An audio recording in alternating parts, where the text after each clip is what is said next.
This is it, the corner clinic. My old friend runs this establishment. We're running forensics at a clinic. I thought they were for those needing a physician. And my good friend is indeed a physician. Anatomy is her specialty. She's also incredibly well read and knows how to make the dead talk. Will she help? We've known each other since we were children and our friendship runs deep. She never fails to help me whenever I ask. Before I forget, I can also ask her to replace your bandages and dressing. Oh dear. That's very kind of you, Master Detective, but I can take care of this minor inconvenience on my own. I tend to become quite anxious at clinics. Visiting a physician gives me a rather uncomfortable vibe. I'm afraid I must take my leave. Good luck with your friend. I shall await you at the office.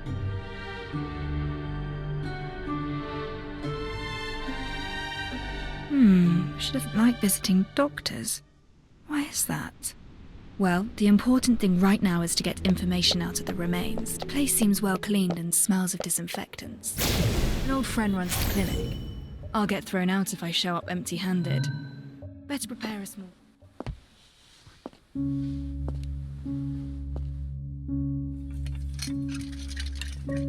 Don't touch anything. You better find yourself a seat. Sorry, I can't hear you clearly. Sit. Ship? I said don't touch my things and find yourself a seat. 3 long years. You finally found your way back. I'm working on a case and I know you're good at dissecting corpses for forensics. I hope you can run your observations on a peculiar specimen of mine and tell me what it's all about. Incredible way to greet someone after disappearing for 3 years. Didn't expect the first line to be, I'm working on a case. I'm actually curious now. Do you still remember my name?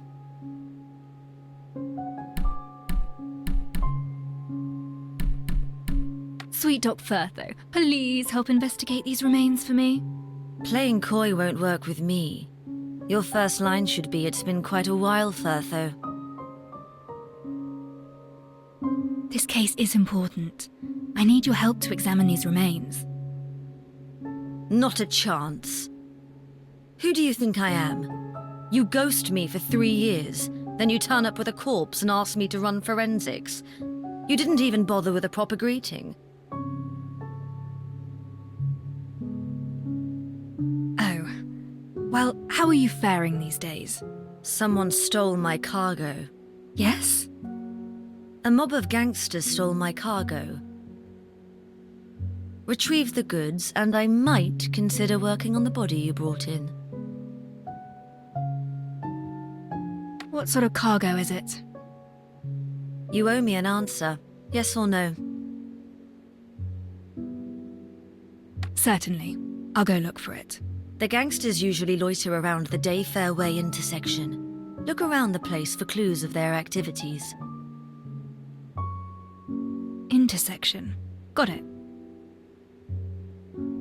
City gangs grew in size these past years. Be careful.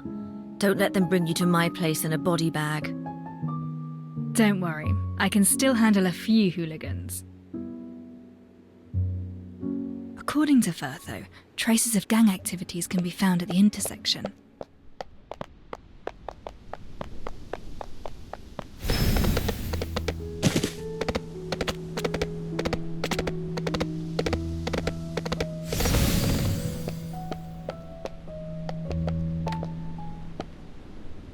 What's she doing?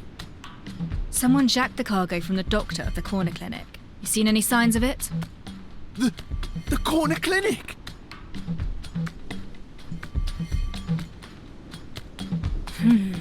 Now that's odd.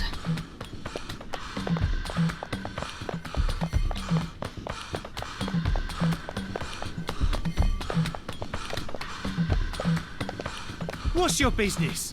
Dr. Firtho misses her cargo. Heard anything about that? Firtho? No, please, don't take me in. Their reactions are rather unexpected. There's another gangster over there.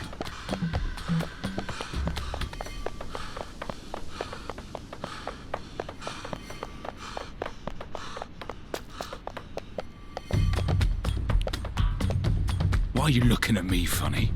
A doctor's cargo hat. Doctor? No! No! Bertho seems to have garnered quite a reputation. I'll follow this one to locate the gang's gathering place. What the hell do you want? Cargo from the corner clinic. Did your boys take it?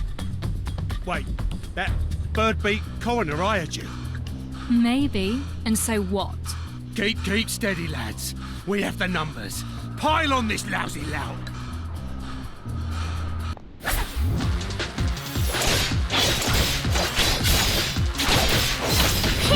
Here comes the fire!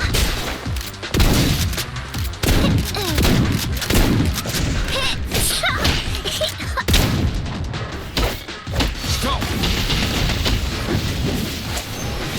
Nevermore.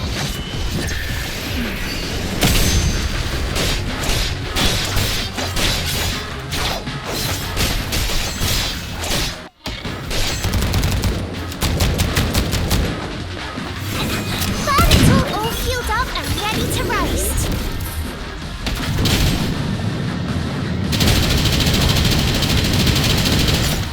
You'll never miss if you get close enough.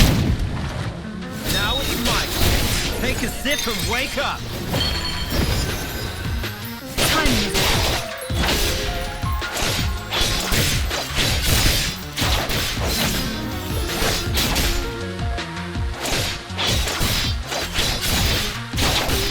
It's all in vain.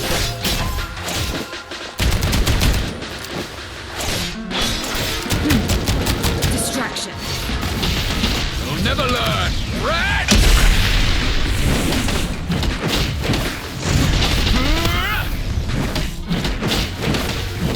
I'll take care of this.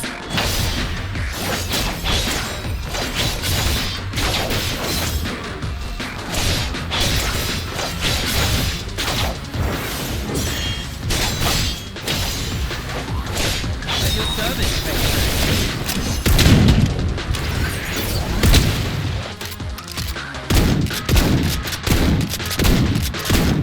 Stop! We surrender. The cargo's yours. Just take it and leave us. Got a question for you. You stole Firtho's cargo, yet you're so afraid of her. Why? Firtho the coroner. She visits this place every night and nabs one of us for a human experiment. Everyone who came back was a screaming wreck. Their nightmares wouldn't end. I run a respectful organisation and serve as a proud representative of these parts. So I saw an opportunity and jacked her stuff. All we wanted to do was teach her a lesson. Now we know we stepped on the wrong toes. We'll never touch her property again. Human experiments. Regardless, I have the cargo.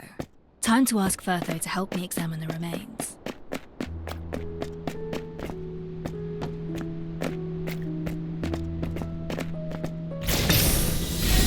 Whose secret stash is this?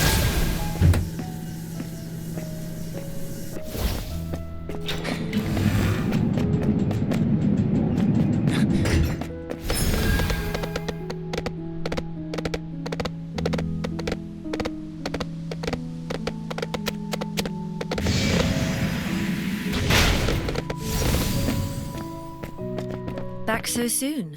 Now that's efficient.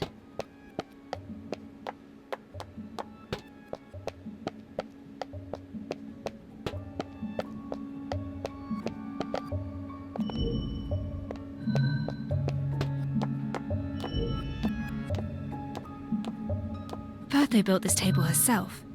It's specifically designed for autopsies. She's extremely passionate about her field of expertise. I have the things you want. Excellent.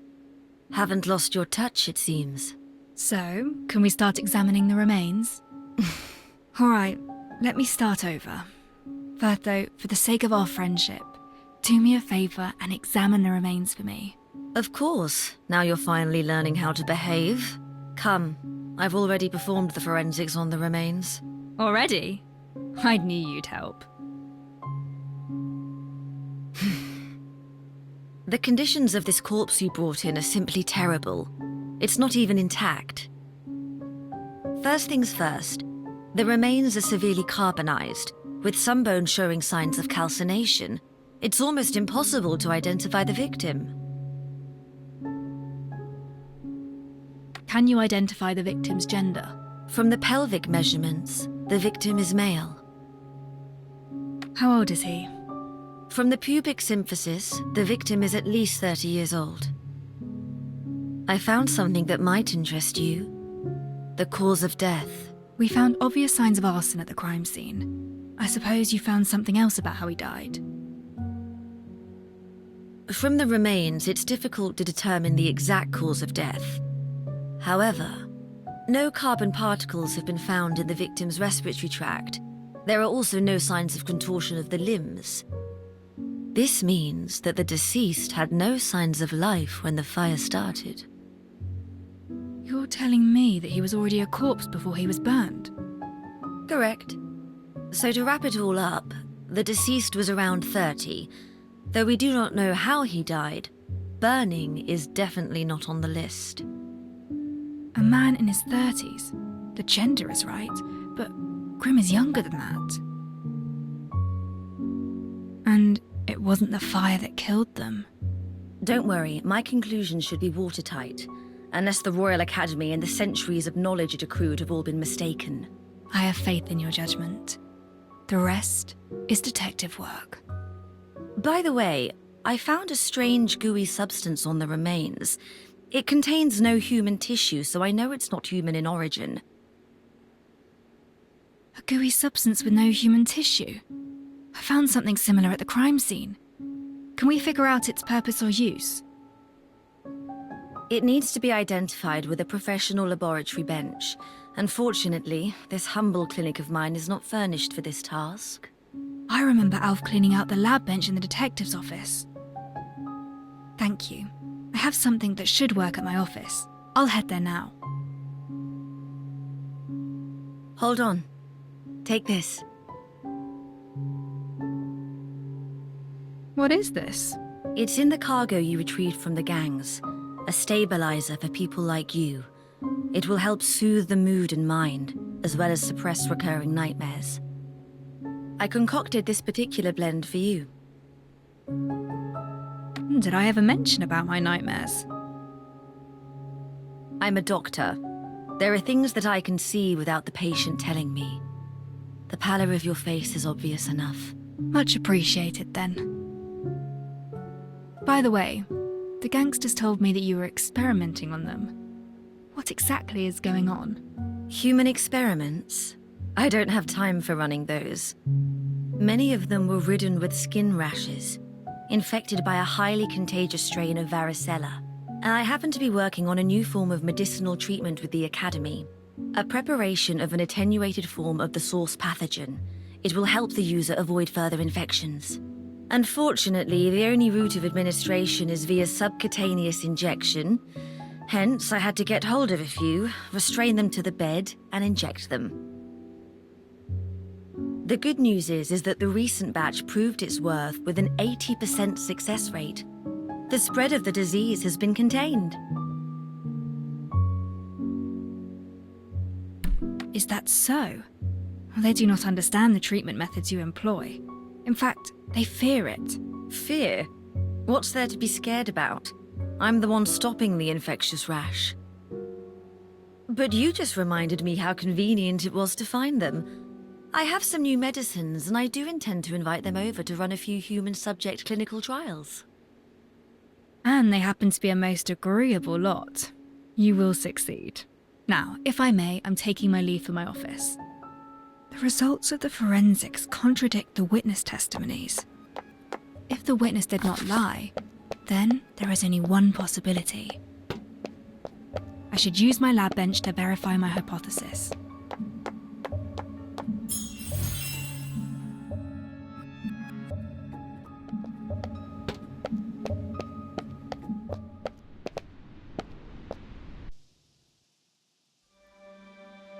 Master Detective! Master Detective, I finally found you! I tried visiting Chief Inspector Lauren, but he wasn't at the constabulary. So I went to the detective's office to look for you, but you weren't there either. Looking for me? Tell me, what's happening? There's someone I know. His name is Grimm. He's a journalist around my age. Brown cap, straw-coloured hair, short. A well-connected person told me that we got another murder in the city. The victim happens to be Grimm.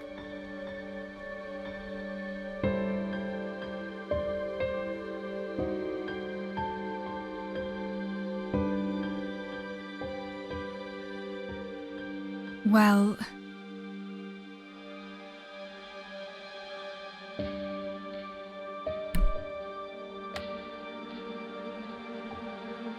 Oh, thank goodness. I knew that cunning dodger wouldn't die so easily. He still owes me plenty of tips. But there's one thing I really care about. Just yesterday, Grimm secretly told me that he was investigating a super important case on his own. He even found the key evidence. Key evidence? He didn't tell me what it was, but just yesterday, he told me that he hid it in the safest and most unthinkable places. Master Detective, this is all I know. I hope this tidbit can help you out. If you find the truth, please get it published in the papers.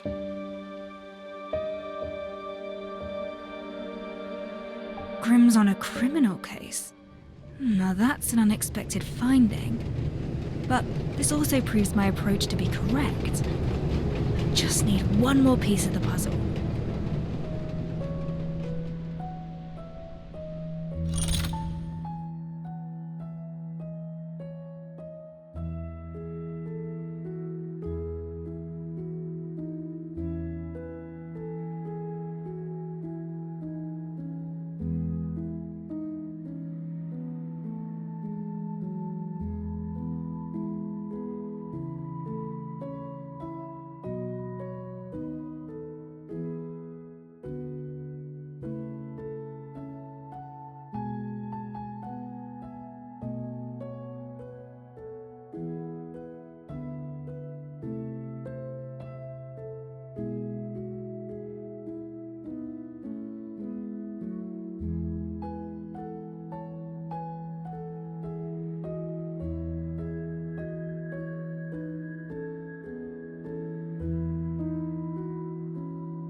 1, 1, 2, 3, 5, 8, 13.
I didn't expect him to launch a sudden, brutish strike from the left, Whoa! but the detective predicted that and parried it. That's awesome!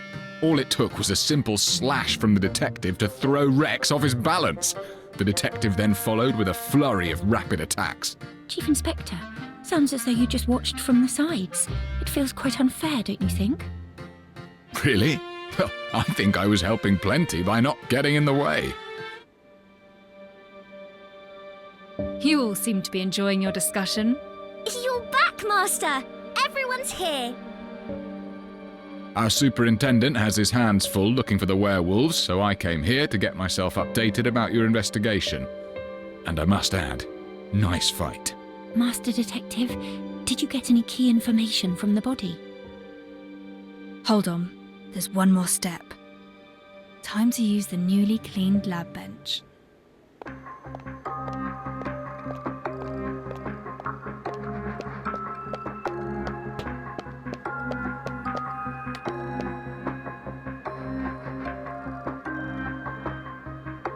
Grey, no obvious odour, and rather thick. The contents: thickeners, mud, and water.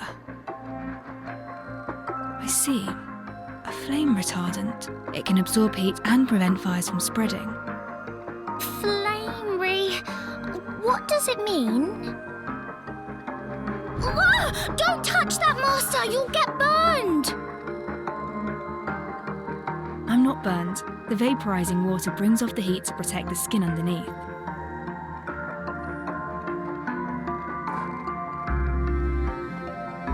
The truth behind the incident is slowly revealing itself.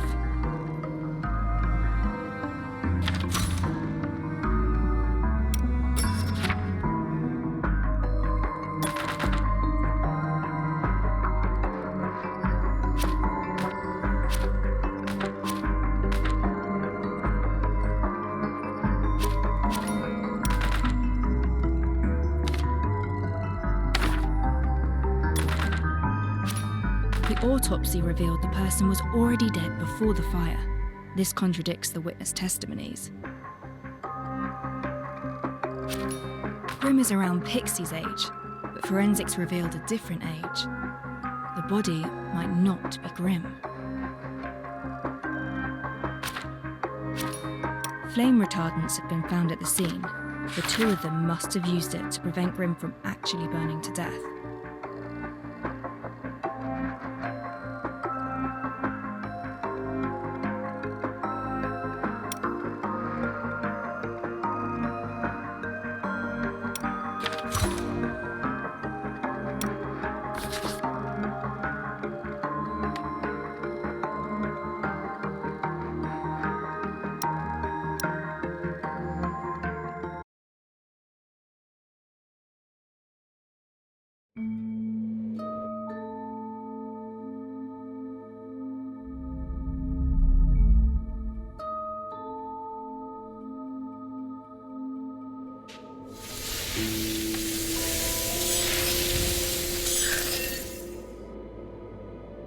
This alleyway is where the incident happened.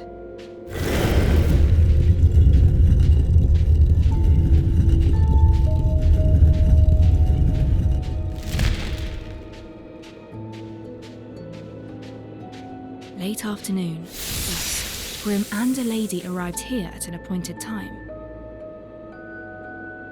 The two concocted a plan to fake someone's death. A fake death? Are you saying that Grimm didn't die? But we have a witness who saw it happen. Exactly. How could the death be faked?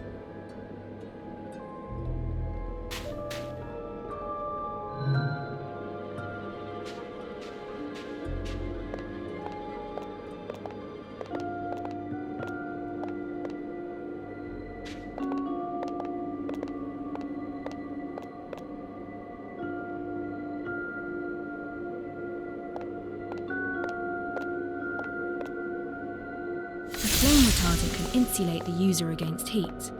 Rubbing it on the body protects it from burns.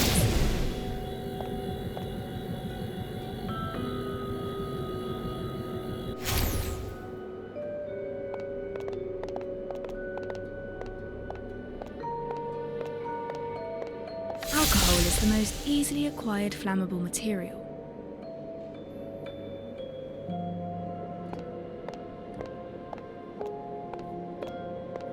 Using a flame-type reactor will leave some silvarium residue.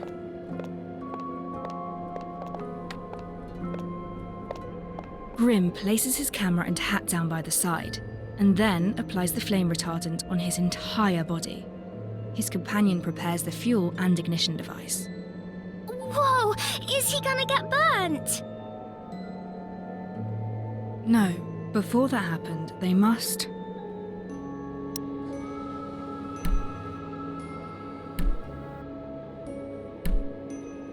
Since Grimm faked his death, they would need another body to get burned in his place. But this was probably not the time the body was laid. We lack concrete evidence that Grimm has died. The footprints at the scene were rather unclear. Someone probably tried to clean it in a hurry, but we found residues of reactor and flame retardant use. Since we could find these key pieces of evidence, it shows that they never cleaned the scene properly. The witness who saw Grimm in flames is a nearby resident. According to his testimonies, he would water the flowers every afternoon at that time. They found this resident's schedule, then ignited the fire once he showed up.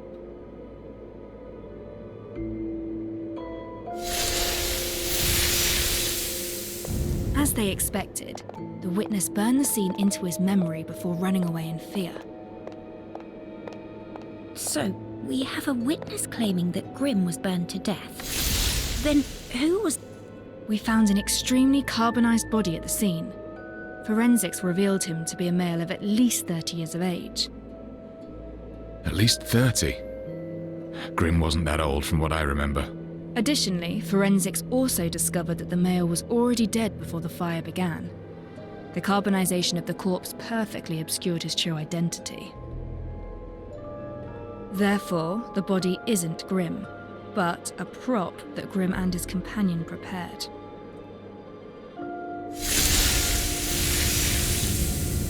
That means if we fail to examine the corpse thoroughly, we'll never find them. No. This was the time when an accident happened.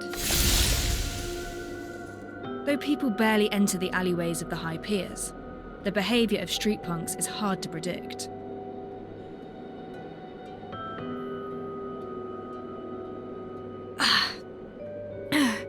Now this discomfort came pretty quickly. Thankfully, I have Firthos stabilizers.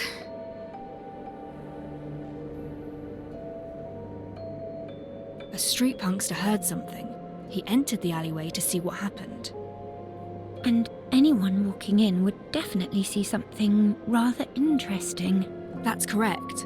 They had already set up a perfect witness to see Grimm covered in flames. If this unwanted witness saw Grimm moving around after his supposed death, everything they did would be a waste of time. To protect Grimm from being discovered, his companion immediately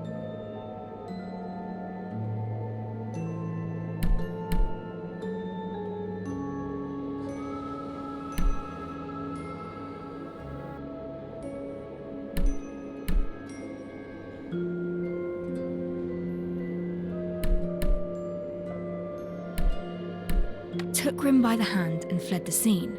But they were not far away enough from the Ally entrance. There is a chance that they could be recognised by the trespassing punk during their escape. She hid Grimm in a nearby dustbin or crate. But it would take time for Grimm to hide, and there is still a risk of being recognised. It was an emergency. Grimm's companion didn't hesitate and charged at the street punk, using herself to block his view and giving Grimm a chance to slip away from the other side.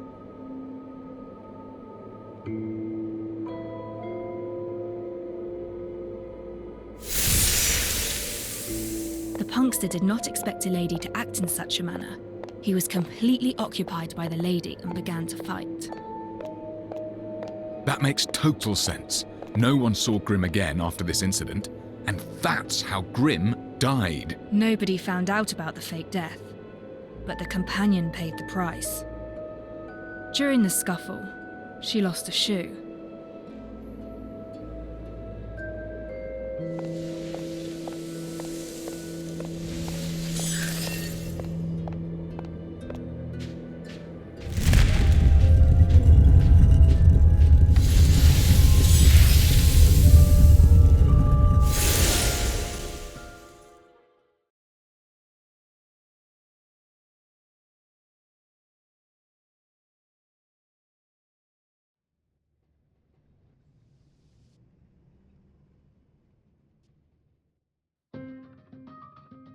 Incredible. You described it as if we were right there at the scene. This is how the legendary detective works. Can't believe Grimm faked his death right under our noses. He staged a very complicated show. I don't understand why he did all this. A fake death? What is the fake death meant for? Fraud? No, it aims to convince others of your death. Indeed, faking one's death becomes an option only when death becomes a necessity. During that noonday, Grimm mentioned he was investigating a big story. Pixie also mentioned something similar afterwards. Maybe he crossed a powerful force that proved too big for him to handle. Otherwise, he wouldn't need to go through all this trouble and fake his own death. A train ticket out of town would have sufficed. Are you saying that he's being hunted? That is a possibility. Then whose body is it? If it wasn't Grimm, we still have a murder on our hands. Someone got burned to cinders. Did Grimm kill a man and use the victim's body, all to fake his own death so that he could escape? We are still unable to discern the identity of the deceased. Then what about the rich lady? Who is she? If she's an accomplice to Grimm's fake death, she definitely knows something. Unfortunately, we know very little about this lady as well. The only thing we can discern is her height, based on the size of her shoe. A person's height is about 7 times the length of their feet. Based on the size, she's slightly shorter than 5'3". Plenty of people share the same height. Our investigation has once again run into the fog of the unknown. Not yet. We have one more clue. Pixie told me that Grimm hid his key evidence in the safest place. The safest place?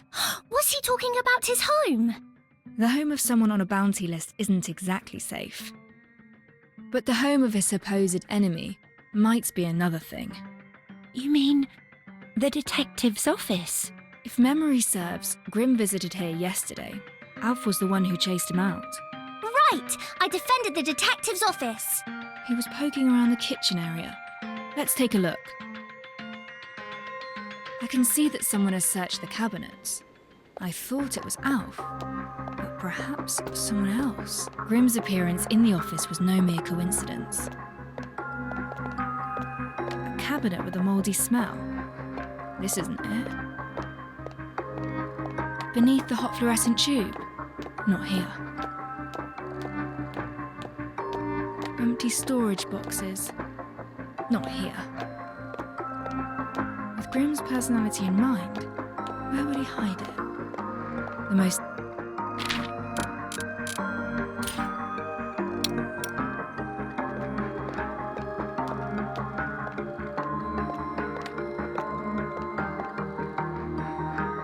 Found it!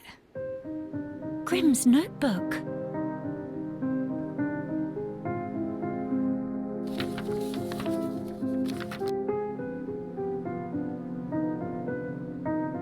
What's this? Isn't it from the Nameless Ashes case? We have a name now.